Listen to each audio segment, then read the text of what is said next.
गिरती हुई मार्केट में हमें क्या करना चाहिए? क्या अपना पैसा वापस ले लेना चाहिए? क्या ये हमें पैसा बना के देगी? आज हम इसके बारे में बात करेंगे। आपने बहुत सारे एक्सपर्ट्स की बात सुनी होगी। वैरन बफे जो दुनिया के सबसे अमीर आदमियों में इनका नाम है, और उन्होंने अपनी इन्वेस्टमेंट वेल्थ जो है वो मार्केट के थ्रू, इन्वेस्टमेंट के थ्रू ही बढ़ाई है। ये सब एक बात बोलते हैं कि जब भी मार्केट गिरती है तो आपको पैसा और इन्वेस्ट करना चाहिए, उससे आपका ज्यादा मुनाफा होता है। तो बेसिकली ये इसका क्या मतलब हुआ? एक कोटेशन की मैं बात करने जा रहा हूं। कोटेशन कि जब मार्केट गिरती है तो इन्वेस्टमेंट का पैसा एक इम्पेशेंट पर्सन से पेशेंट पर्सन में ट्रांसफर होता है। मतलब एक इंसान जो जिसका मन अशांत हो गया है, जो घबरा गया है, उससे वो पैसा, वो प्रॉफिट ट्रांसफर होके एक शांत पर्सन को ट्रांसफर हो रहा है। तो मार्केट के अंदर अगर आज मार्केट डाउन है तो हमें उसमें कैसे बिहेव करना चाहिए, आपकी इसके लिए आपको मैं एक एग्जांपल दे रहा हूं। एक प्रॉफिट कैलकुलेशन करके दिखाता हूं। अगर मान लीजिए आपने 100 रुपया इन्वेस्ट किया है और आप 3 महीने के लिए इन्वेस्ट कर रहे हैं। 10 रुपए की आपने कोई चीज परचेज की है। 10 रुपए की चीज, 100 रुपए लगाए तो आपको 10 आइटम्स मिल गई। जैसे सिप के अंदर एनएवी मिलती है। अब आपने अगले महीने उस आइटम का जो प्राइस है वो बढ़ के हो गया 11 रुपए। 10 से बढ़ के 11 रुपए। आपने फिर से 100 रुपए लगाया अगले महीने, तो अब आपको मिलेंगी 9 आइटमें, 9 पीस मिलेंगे।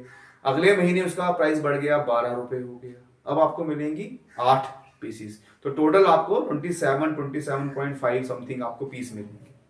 ये हो गया चढ़ती हुई मार्केट की एग्जांपल। अब मान लीजिए मार्केट डाउन आ रही है, पीस का रेट कम हो रहा है। आपने 100 रुपया लगाना है 3 महीनों के लिए, हर महीने 100 आपने इन्वेस्ट करना है। तो पहले महीने आपने 100 रुपया इन्वेस्ट किया, 10 रुपये रेट था, आपको 10 पीस मिल गए। अगले महीने अब गिरती हुई मार्केट है तो 9 रुपये रह गया, अब आपको 11 पीस मिल गए, थोड़े ज्यादा मिल गए।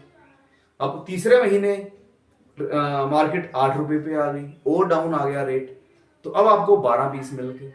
अब आप इसको प्लस करके देखिए, गिरती मार्केट में आपको कितने पीस मिले? 10 प्लस 11 प्लस 12.5, आपको 33.5 पीस मिले। और चढ़ती हुई मार्केट में आपको कितने पीस मिले? 10 प्लस 9 प्लस 8.5, 27.5 पीस मिले। मतलब गिरती हुई मार्केट में आपको 6 पीस ज्यादा मिले। अब कुछ समय बाद उस पीस का रेट बढ़ के 15 रुपए हो गया, मार्केट बढ़ गई, रेट 10 से 15 हो गया। अब किसको ज्यादा मुनाफा होगा? जिसके पास 33 पीस हैं या जिसके पास 27 पीस हैं?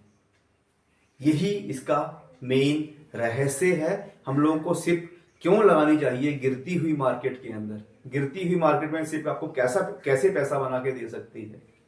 गिरती हुई मार्केट में आपको सिर्फ पैसा बना के दे सकती है, उसका फार्मूला क्या होना चाहिए, ये इसके लिए छोटी सी एग्जांपल है।